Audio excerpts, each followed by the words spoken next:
Chapter 8, Cambridge Years. In the early 1900s, few women went to college, and no deaf-blind woman had ever completed college. But Helen was determined to be the first, and she knew just where she wanted to go, Radcliffe. It was the sister school of Harvard University just outside Boston. Radcliffe was considered the top women's college in the United States. It would be an amazing accomplishment for Helen to become a student there. Helen learned of a way that she could gain admittance to Radcliffe.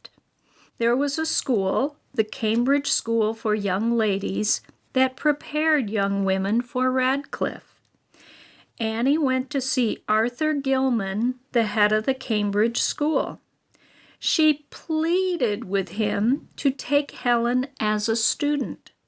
Surprised by the request, he said that he would think it over. Helen and Annie had no choice but to wait. His answer would determine Helen's future. It was during this time that Helen's father died. Helen wanted to rush home for the captain's funeral, but her mother wouldn't permit it. It was summer, when many contagious diseases thrived in the South. Helen's mother did not want to risk Helen's health, so Helen had to stay in Massachusetts and grieve for the captain. Then, at last, Gilman gave his answer. Helen was accepted. For the first time, Helen felt afraid of going to school. What if she did not do as well as the other girls? What if she failed? At first, Helen seemed like any other student at the school. She and Annie lived in Howell's house, one of the dorms. Helen made friends. Some of the girls learned the manual alphabet so they could talk to Helen. She joined them in games and took long walks with them. Helen studied English, history, Latin, and German. But few of the textbooks were in Braille. Annie had to read each one to her. Annie also had to look up words Helen did not know, even if the words were in German or French. Helen worked very hard. She studied day and night. Helen wanted to finish school in 3 years. Was she working too hard? Most students spent 5 years at Mr. Gilman's school. Stubborn as always, Helen refused to back down. The constant studying took its toll. Helen became ill. Her sister, Mildred, now also attended the school. Mildred noticed that Helen seemed weak and was always tired.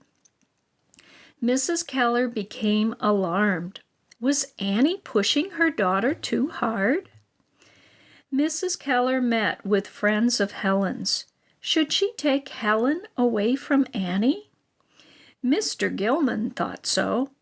Helen and Annie had been together for almost 10 years. Wherever Helen went, Annie did too. Perhaps it was time for Helen to make a break with Teacher. Helen did not want Teacher to leave. Helen felt she would be lost without Teacher. Mrs. Keller wavered. She was not sure. In the end, Mrs. Keller sided with Annie. Helen would remain with Annie. Helen withdrew from Mr. Gilman's school. She and Annie went to live in Wrentham, Massachusetts. There, Helen worked with a private tutor. Nothing would stop Helen from entering Radcliffe. In June 1899, Helen took the test for Radcliffe.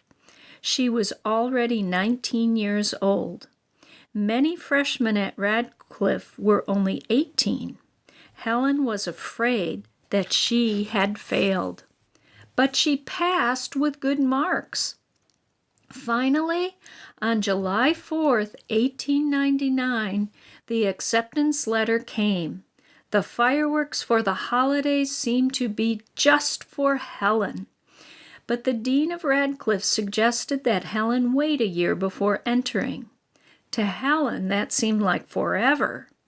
In September 1900, Helen entered Radcliffe as a freshman. In the wonderland of mind, Helen said, I should be as free as another. Helen's dreams had come true.